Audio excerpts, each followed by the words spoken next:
Hello, loves. It's your girl, Reese Reviews. Welcome home, where today we're going to be discussing Love and Marriage Huntsville, Season 8, Episode 7, Love and Lockup. Let's just get right on into it. We continue where we last left off at Nell's birthday party. The tension is flaring between Stormy and Tisha. They're going back and forth over the what was said at the reunion.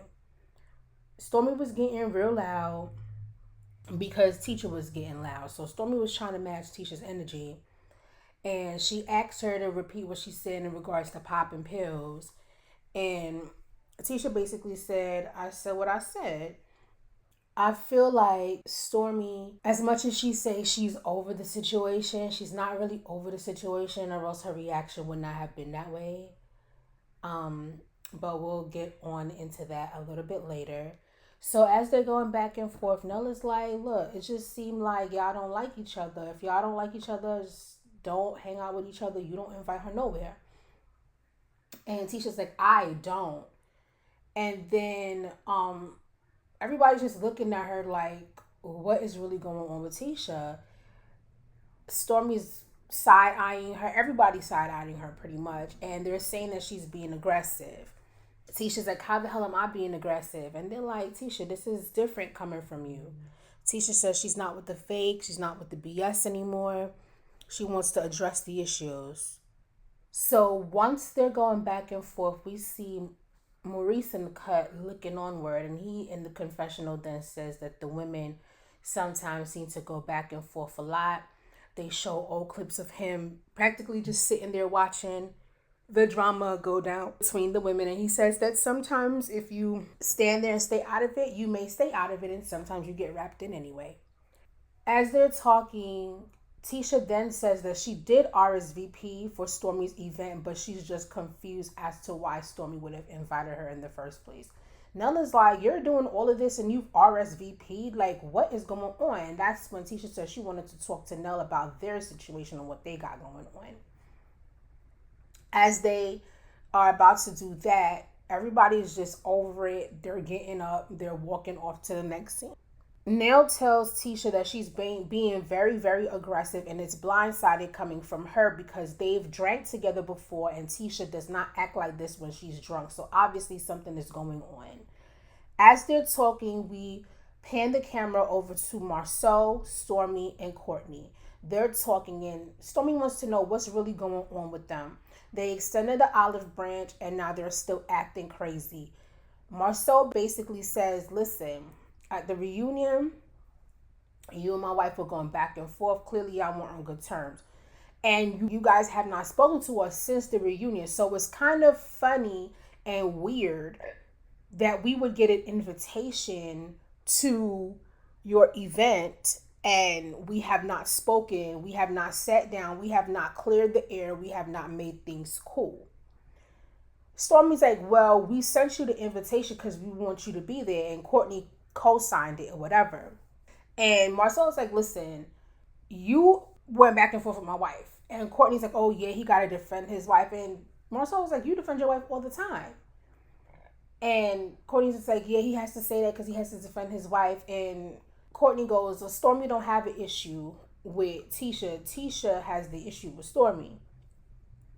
And Marcel was like, well, if somebody is going back and forth with my wife and my wife is cursing somebody out and you're cursing my wife out, I'm not going to think that, okay, yeah, we cursed each other out today, we're cool tomorrow. We obviously would have some type of conversation. She's like, Stormy's like, I don't hold grudges. I don't hold on to that type of stuff. And Marcel's like, well, we do. And then she was like, well, y'all are the problem. My thing is this, and I'm going to be very honest. I love Stormy down and I love Courtney down. But it is very weird. If I got an invitation from a girl I done cursed out, I would not go, number one, because we not cool. We not cool. So we never had a conversation. So why you invite me to your stuff? I feel like that's a setup. And you have already said privately, you haven't said it to their face, but Courtney has said privately that he does not like the Scotts.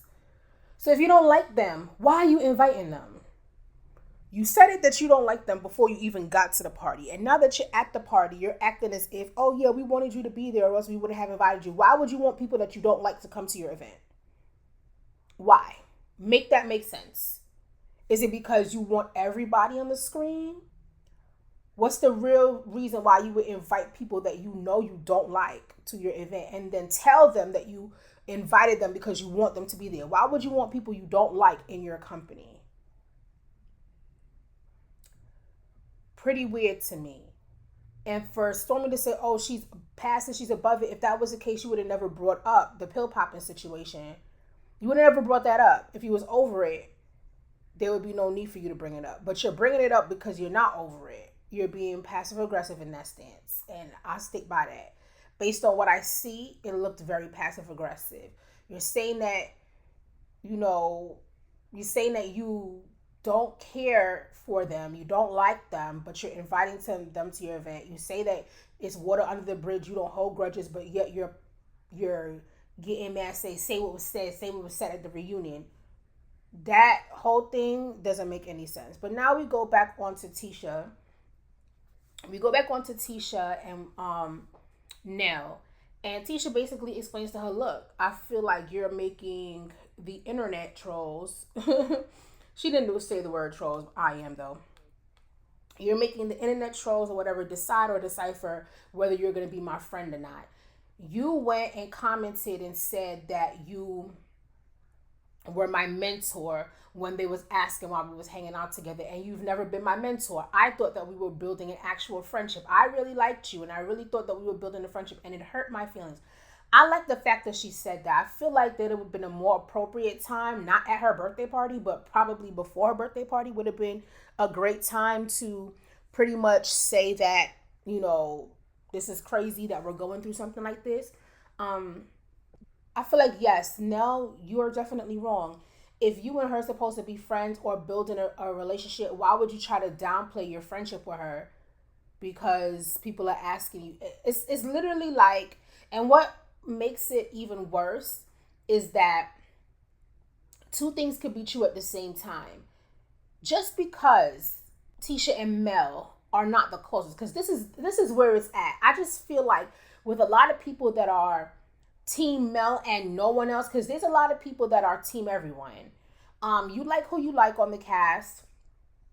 Sometimes you may not like a cast member. Sometimes you may like a cast member. But there are some people that literally feel like if that person is not besties with Mel, then no one else that's friends with Mel can be that person's friend. I just feel like that's very immature and childish. Everybody's not going to like everybody. And there are ways for people to coexist without with still having some mutual friends. There's people that I may not care for, but at the same time, am I going to tell my friends, oh, I don't care for them, so you can't be friends with them? And it's like you got to pick a side. Nah. No. If that person didn't do anything to me, and you decide to end your friendship with that person, then why should I have to end my friendship with that person as well because you guys had a falling out? So I'm going to now fall out with them, and then what if you decide to make back up with them? Now I got to make back up with them again because you're deciding to do so? No, absolutely not. Everybody's their own person. That's really how I feel about that. So I do agree with Tisha expressing her opinion and her feelings based on what Nell did. Nell is telling her, oh, well, what did you say? She said, I didn't comment. She said, well, at least I said something. And Tisha's like, no, I could understand if you said something to defend our friendship, but you didn't. You try to pacify it, pretend like we're not friends. You're just mentoring me. And that's all. She's like, oh, well, Mel would have called me and said XYZ. And she's like, I'm not Mel. And I feel like that's what people are not understanding. You don't have to be Mel. You don't have to do what Mel does. Mel is her own person and Tisha's her own person. I don't get what people don't get about that, but all right. Other than that, Nell practically tells her, look, going forward, I definitely will defend. And Tisha says going forward, she definitely will tell Nell whenever she feels away, so it's not something that she's keeping inside. Nell goes on to enjoy her birthday. She's gyrating all over her man, enjoying herself. And yeah, let's go ahead and move on to the next scene. So in the next scene, we see Chris and Courtney. They're meeting up to play some football. Courtney lets Chris know, hey, look, I'm more of a basketball guy than a football guy. And then in walks Martell. Chris gathered both of them there just to chop it up and hang out with the bros. Plus, he wanted to know how Martell was feeling because Martell was not invited to Nell's birthday party. And he also wants to know if Martell was invited to Courtney's party. So when Martell gets there, he's throwing around the ball with the guys, and he basically was like how he feels like it's messed up that Nell is picking sides. Chris doesn't think that Nell is picking sides, and of course Martell does not agree. In my very own opinion, I mean, she is picking sides. She basically said, I would like for Mel to be the one to come to my party and not you. Clearly, she doesn't want you there. And obviously, Nell wanted Melody to be there more than she cared for Martell being there. So a side was picked. And that's just the end of that. Courtney said that he invited everybody, Mel included, to the gala. He invited everybody. He believes that everybody should be able to come together and sit down and talk. He's like, well, there's no restraining order, is there? And I believe right now, I was told, and I've been hearing in these Huntsville streets that there is a restraining order, but I'm guessing at the time that they filmed this, there was not a restraining order. So Martell did say yes, they're not in a restraining order or anything like that. And then Courtney was basically like, everybody should be able to come together and talk. It's not that serious. From there, Martell basically says that he's kind of on the fence about the modeling situation at the gala because his body's not A1. He then asks about how Courtney knows Ken and Trisha. He basically is like how he's known Ken since he was a kid. They came up together. Ken is a truck driver. And he did do the bodybuilding stuff. Martell is kind of intimidated because his body's not as buff as Ken's, and he is kind of on the fence on if he's going to model or not, but he is supposed to be doing a workout with Trish to try to get his body together. So that's basically what happened in this scene. Now we're going to move on to the next. In this scene, we see Tisha and Marcel. Tisha is getting herself a cup of coffee while Marcel's walking in. Marcel wants to know if he can have a cup of coffee too, and she says she only made one for her. Tisha said that sometimes she feels a little bit overwhelmed being a mother, a wife, and a business owner because there's a lot of hats, and sometimes she feels like she's lacking in some, sometimes she feels like she's lacking in all. And where Marcel basically says the model that they have for success is not to be the best title, but to be the best person. And if she's the best Tisha, he has the best wife because she's the best of herself. They agree. Tisha wants to know if Marcel spoke with Kimmy in regards to the project that he's supposed to be bidding on. He said he spoke to Maurice about it, but he didn't speak to Kimmy about it. Tisha's very apprehensive about doing this whole thing because she doesn't want the business relationship to take over and her and Kimmy end up in a bad place like they did back in the early seasons. We then get a flashback to when they were having tumultuous times where basically Kimmy stated that she would not be friends with Tisha if they were not related by marriage. And Tisha just basically does not want to go back down that road. Marceau says he doesn't intend for that. He intends for her to have the project finished when she wants the project to be finished. They also go on to say that they want to be in a good space for everyone, which is why for the Black Business Expo Part 2, they invited Mel to be one of the keynote speakers because they believe that she's a great speaker. And unfortunately, Mel had prior engagements and could not attend. Tisha then tells Marceau that she spoke with Mel, and Mel said that she wanted to have a conversation with Marceau based on a statement that he made in regards to when Martell got locked up. Marceau starts to explain that pretty much some reporter came to him and wanted to know which bald black guy with the initials or the starting of the name MAR got arrested. He stated it wasn't him, and he states that he doesn't understand why the situation that has to do with Melody and Martell always links back to them as a family, and pretty much they always end up blaming Marceau on the relationship situations that go on between Mel and Martell. Through it all, though, Martell says that God's got them because every time someone has tried to put them down, that party or those people ended up in mess. Then he brings up some names like Tiffany and her husband. They're going through stuff. Kiki and Amin, Martell and Melody, and now Tisha's like, well, add Stormy to the list because she was just talking about us, and Tisha starts to get upset and basically say that she was kind of upset at the party because people kept saying that she had liquid courage, but she states it's not liquid courage. It's actually her speaking out for herself because she's always been a nice Tisha and people have always taken advantage of her and taken her kindness for weakness pretty much. And this is pretty much where Marceau then tries to tell her that she has to rise above the situation, and he kind of checks her. And Tisha then told him that she's not interested in that. She doesn't want to be reprimanded. She feels like he needs to have her back, and she doesn't want to be told that she doesn't need to stand up for herself now. He's basically telling her, like, if you're stupid to their level, then you're going to be just like them. And she's like, I'm just tired. And she's like, I'm tired of you reprimanding me in front of people. That's embarrassing to me. And she's like, every time I make a mistake, you're always trying to call me out on it in public. And he's like, oh, you think this is the only mistakes you made? And honestly, when he said that, I was like, dang. At the end of the day, I understand it's reality TV, but I can never reprimand my partner in public. Like, behind closed doors, yeah, we're going to talk about it, but it's not going to be on TV. I'm never going to make my partner feel like I'm reprimanding them in public with the cameras on. Maybe when the cameras are off, I could be like, yo, pull you to the side, look what you did, da da da. But in public, I'm going to be 10 toes down for mine, period. 10 toes down for mine, period.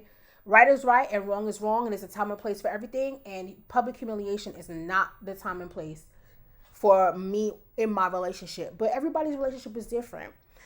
Basically, he said he don't want to talk about it. She said that she don't want to talk about it, and he's just going to go ahead and brush it up, and hopefully they'll revisit it another time. So now we're going to move on to the next scene.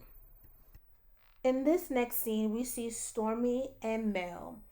They decided to come together and, just meet up. They haven't spoken to each other in a while.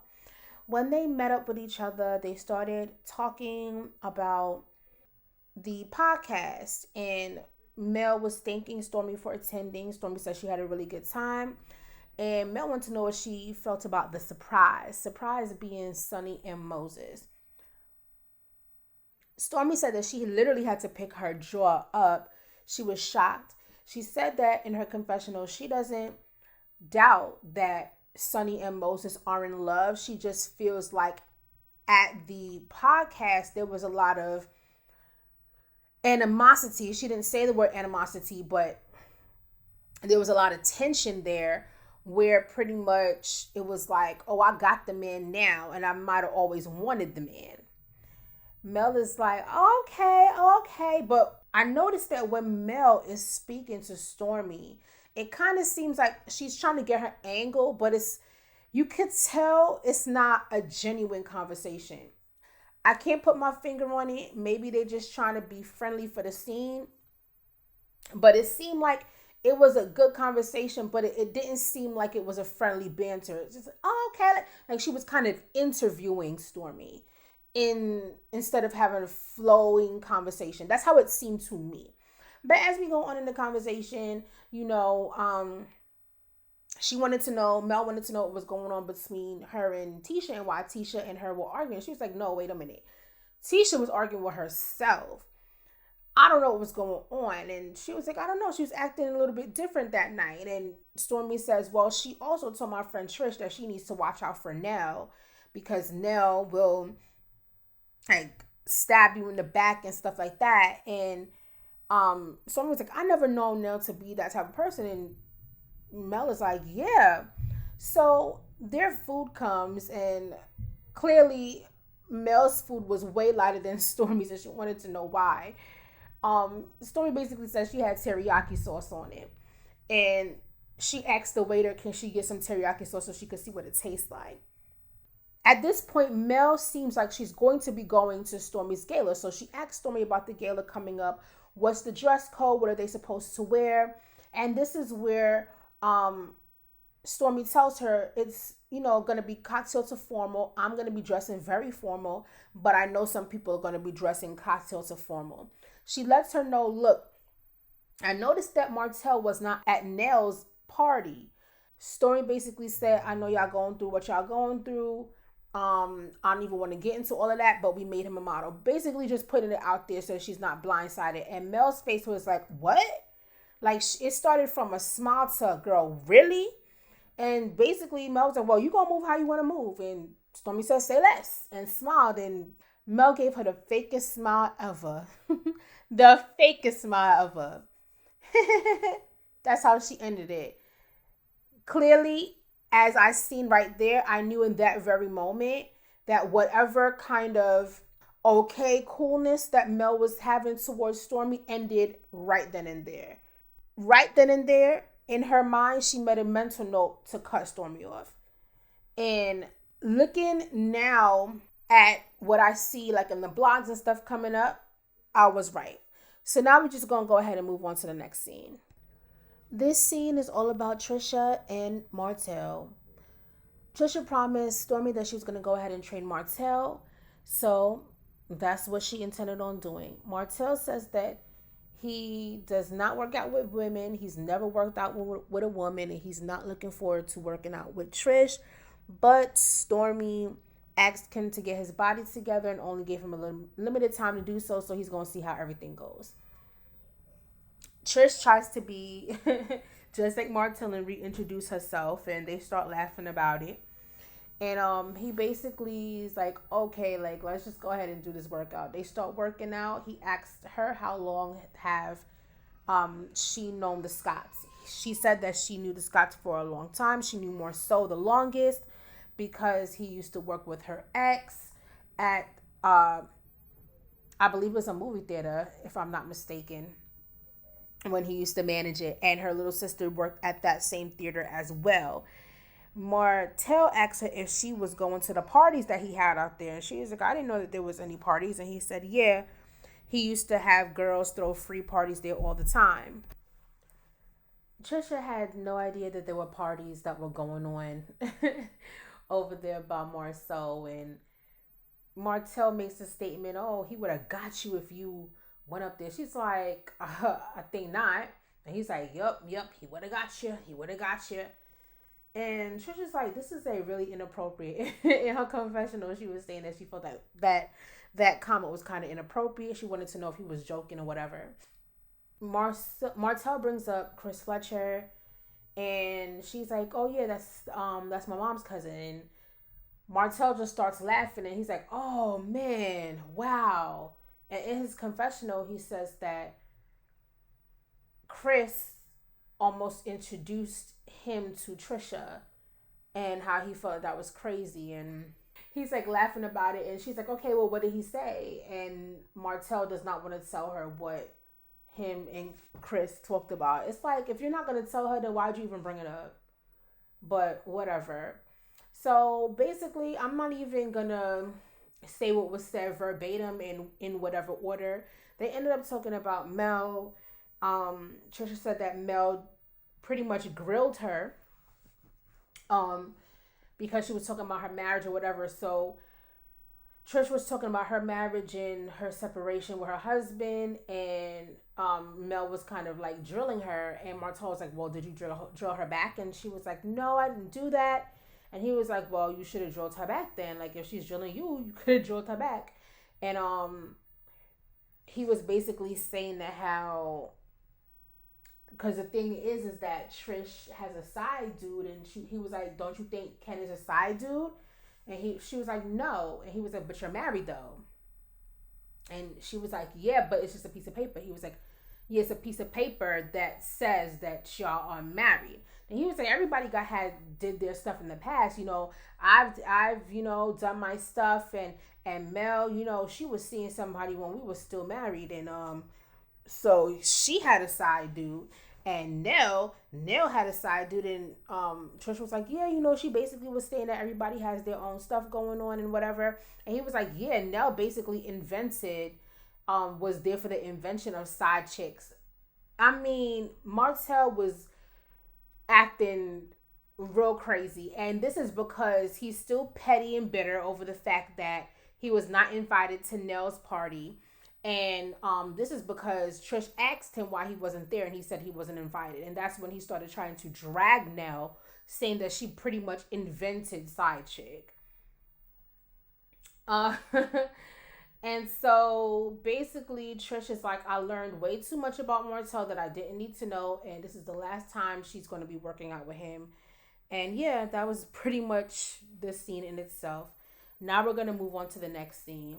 And the next and final scene, we are at the coffee shop, and we see Marceau sitting there waiting for Melody to arrive. Melody is shocked that Marceau actually beat her to the punch and is waiting on him. And he is waiting on her. She's like, Marceau, you reached here before me? When they sit down, Mel asks Marceau how was the Black Expo, and he says it went well. He basically says that he took her advice. In the confessional, she said that when they had to sit down prior to, she didn't know if they would actually take the advice, but she's glad that they ended up taking it. It worked out in their favor. Marceau says that he pretty much does take advice, even though people think that they don't take advice. They really do, and they were listening to the key points so that they can make their expo a lot better. Then she starts to go in and ask him, hey, there was a comment that you made in regards to, me and Martell when Martell got locked up, and I'm just trying to see why you said or felt the need to say anything. He basically said that the news media outlet came to him and thought that he was the one that was arrested. And she was like, well, I could definitely understand that. That's something that's easy to refute. However, whenever something happened between you and your wife and whatever you guys got going on with lawsuits and stuff like that, I have literally said absolutely nothing. And this is when Marceau basically says that the media outlet person was an actual friend of his. And she's like, well, there's plenty of friends that I have that's asked about your situation, and I always shut my mouth because it's none of my business to talk about. And he basically says he has a screenshot of what was said. And when he shows her the screenshot, in the screenshot, it says at the end of his statement, for real though, free Martell. And she's like, free Martell? Free Martell? What is wrong with you? You know what? F that free Tisha. And he's like, well, what was wrong with that? She's like, why would you say free Martell? And then it goes to be continued. So we'll follow up with it on the next episode. Thank you guys so much for watching. If you have not already, go ahead, leave a comment, subscribe. Let's engage in the comment section below. You can follow me on social media and all of that good stuff. So until next time, bye.